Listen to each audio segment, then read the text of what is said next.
Think about it. What if I told you that the artworks displayed in the world's greatest museums today might never have existed? The ceiling of the Sistine Chapel could have remained empty. The Renaissance might never have begun. Art history might never have become what we know today, because art cannot survive on its own. Art needs money to live, and where there is money, there is power. And in the Florence of the 1400s, one family made a discovery that would change the course of history forever. Weapons frighten people, but art mesmerizes them. This video is not the story of art, it is the story of power. And at the centre of this story stands one family, the Medici family. But this story did not begin in a museum. This story began in the night.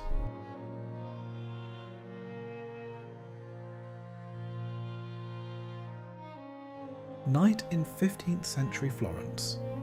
The streets are narrow, the stone walls are cold, the city looks like it is asleep. But Florence was never truly sleeping, because this city was turning into Europe's greatest experiment, the power of money. A candle burns inside a house. A man sits at a table.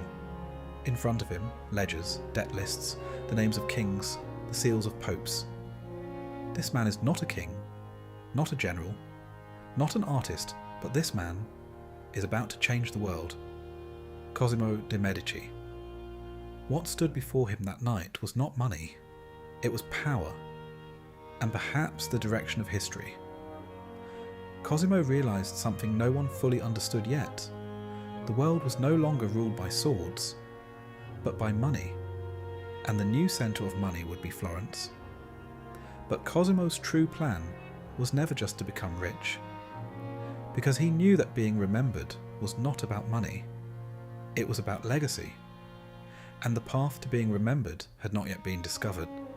That discovery would be art, but first Cosimo had to take control of Florence.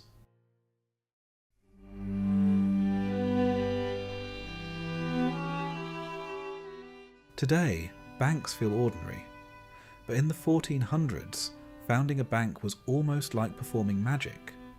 Charging interest was considered a sin by the church. Making money was suspicious. Becoming rich was dangerous. Bankers were becoming wealthy, and hated at the same time. But Cosimo understood something crucial. People did not hate interest. They hated the word interest.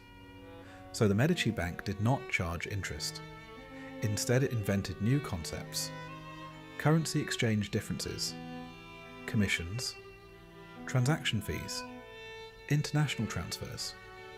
Many foundations of modern finance were born in those years.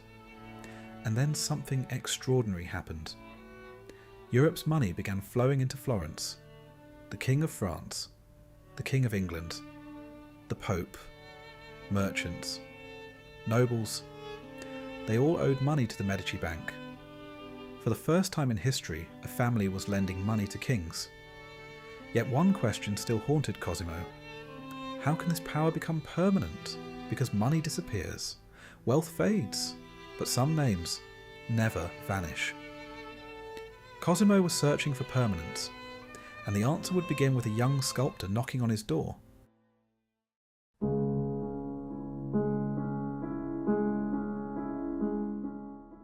In the back streets of Florence lived a poor boy. He carved pieces of stone. He felt marble. But no one knew his name.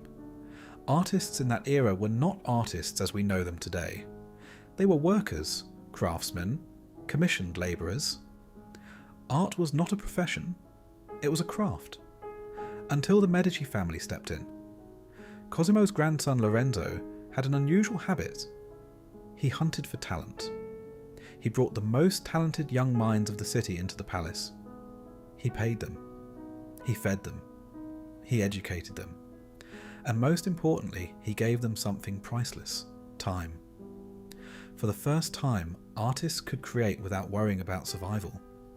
That poor boy was brought into the Medici Palace garden, and he grew up surrounded by sculptures. His name was Michelangelo.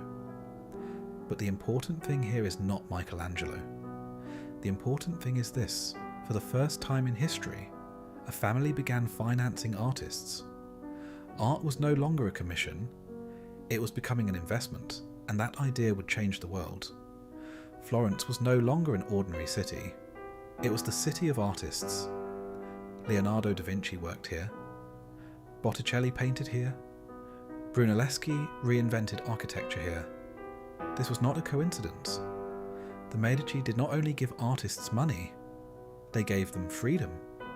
And freedom explodes creativity.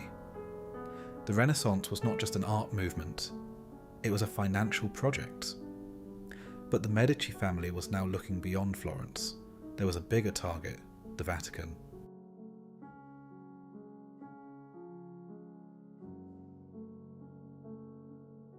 Very few families in history have reached the papacy. The Medici family did it twice.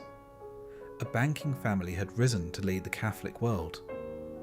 The balance of power had completely changed. Art was no longer shaping only Florence. It was shaping the church. Churches grew larger. Frescoes multiplied. Art became the language of religion. And the funding of art came from the Medici family. Art was no longer created simply to be beautiful. Art was a display of power, and Europe was watching. Kings realised something new.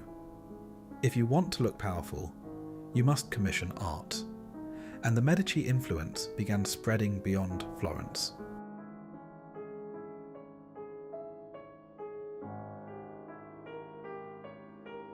French kings invited artists to their courts. England began collecting art. Spain ordered massive commissions. The Renaissance spread across Europe. But people still did not realise what was truly happening. They saw paintings, sculptures. But behind the scenes, something much bigger was being born: the art market. The first collections formed. The first artistic rivalries began. The first prestige race emerged. The seeds of today's multi-billion-dollar art market were planted here. But no power lasts forever, and the Medici family would eventually face decline.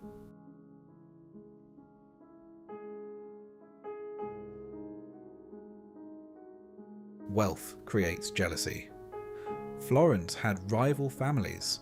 Conspiracies were formed. Assassination attempts were made. Exiles happened.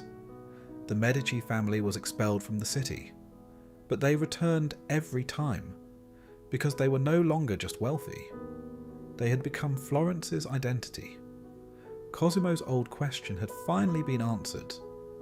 How does power become permanent? By controlling culture. And the Medici family achieved exactly that. But their greatest legacy was not wealth. It was the fate of art. And the Medici family would eventually face decline.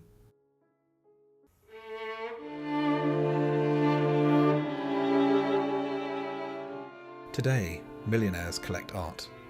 Companies open museums. Brands collaborate with artists. The reason is not only love for art, prestige, status, the desire to leave a lasting mark. Art still does the same thing today. It makes power visible. And this idea was born in Florence 600 years ago, on a banker's desk, by candlelight, with an idea. When you walk into a museum today, you're not just looking at a painting, you're looking at a story of power, a story of finance, a story of a family. Because art is never just art. Art is the memory of power, and the first family to write that memory was the Medici family. If this video gave you a new perspective, don't forget to like it, and consider subscribing to the channel for more content like this. See you in the next video.